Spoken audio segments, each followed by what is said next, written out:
Did you know there are 3 factors that will statistically increase the likelihood of your wife divorcing you or your future wife if you're not yet married?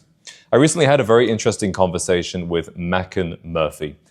He's an evolutionary biologist and psychologist who revealed these 3 traits that will increase the likelihood of a woman initiating divorce or a marriage breaking down. Now we're going to start with body count. I know that many of you people were probably expecting this one to come up, but it's not exactly what you think it is. Now, there have been studies that show that women who've had multiple premarital sexual partners will experience a significantly higher risk of divorce. And there are 2 possible reasons as to why this might be. Number 1, there is the possibility that as a woman has more sexual partners throughout her life, perhaps she begins to devalue the sexual union. Perhaps it becomes less important and meaningful to her compared to a woman who's had fewer sexual unions.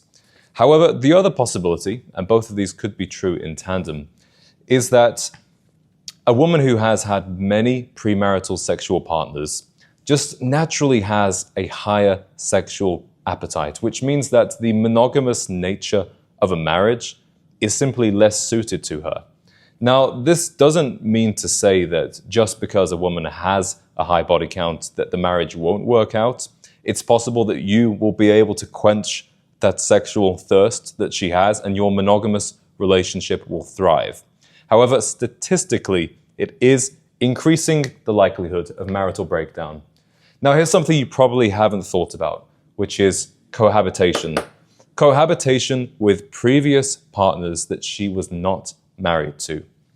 So women who had multiple premarital sexual partners or cohabitated with partners other than their eventual husband experienced a significantly higher risk of divorce.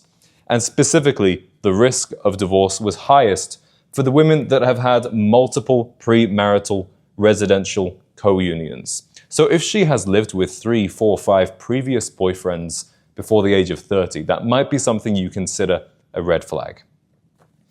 I'm going to move on now to the second one, which is education.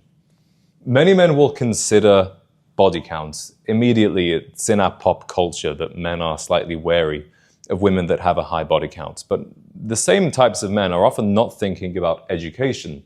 When you ask them what they're looking for in a future partner, they'll tell you low body count, but they're not saying needs to have a bachelor's degree. However, what I'm about to say might change that for you.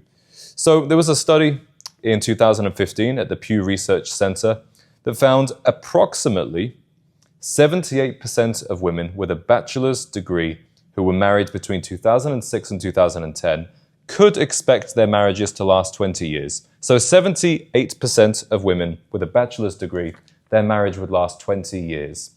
However, if you compare that to the women that only had a high school diploma or less, they didn't even graduate high school, then only 49% of those women could expect their marriage to last 20 years. So that's a shocking difference between women who have a bachelor's degree and women who just have a high school diploma.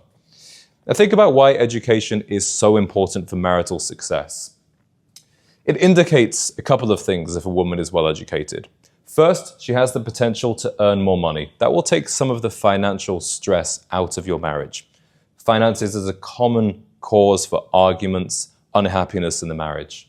But here's one you might not have thought about, which is communication. And now my bad drawing makes it look like she's very angry.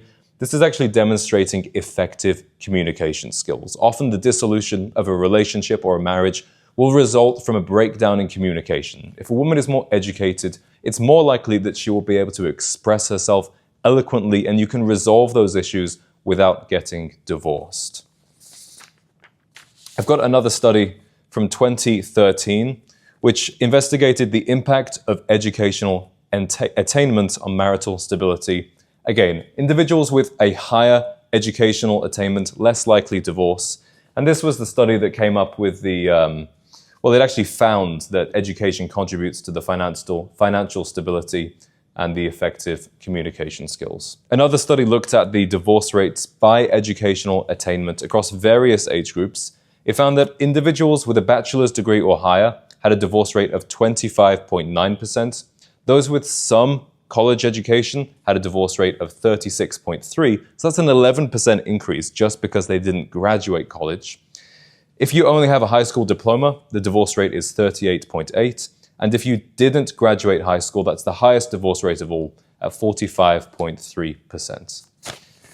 Now here's where things get really, really interesting. We're talking about family history. Now it seems fairly logical that if you grew up in a household where a marriage broke down, you saw your parents get divorced, you were around that conflict, and divorce has become somewhat normalized to you. It shouldn't surprise you that a parental divorce increases the likelihood of the offspring's divorce by approximately 40%, a 40% increase if her parents are divorced. Now, obviously we can explain this in terms of behavior, but what you're probably not expecting is that there is a genetic component to divorce too. And they found this out doing twin studies where twins are separated at birth. One of the twins grows up with their biological parents, another with the adopted parents.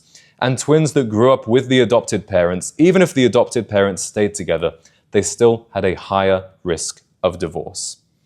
So overall, we can see that a lower number of premarital sexual and cohabitational partners, that will increase the likelihood that your marriage will be a success. Same if she's well educated, same if she grew up with a set of parents that were in a happy, loving relationship, they didn't get divorced.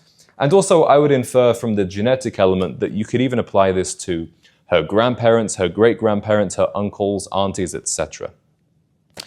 So, what about you? What are the factors for men that will decrease the likelihood of them getting divorced? Well, it actually all applies completely the same. A man with fewer premarital sexual partners, less likely to get divorced. A man with fewer cohabitational partners before marriage, less likely to get divorced. And I'm on 2 so far, so I should watch out for that. A more educated man, less likely to get divorced, especially when he's earning more money. And a man with a family history of stable marriage and obviously that genetic component.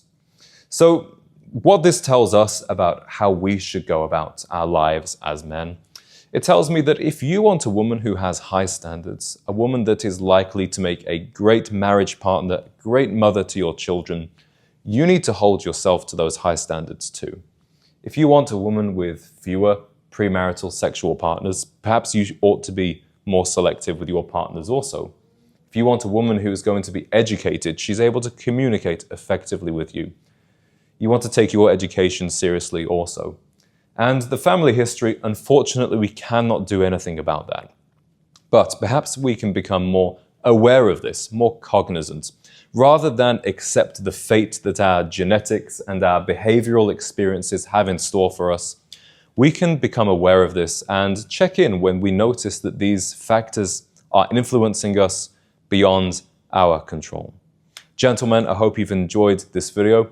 Bit of a different kind of video from me with the whiteboard format. Let me know down in the comments if you enjoy this, and I'll see you in the next one very soon.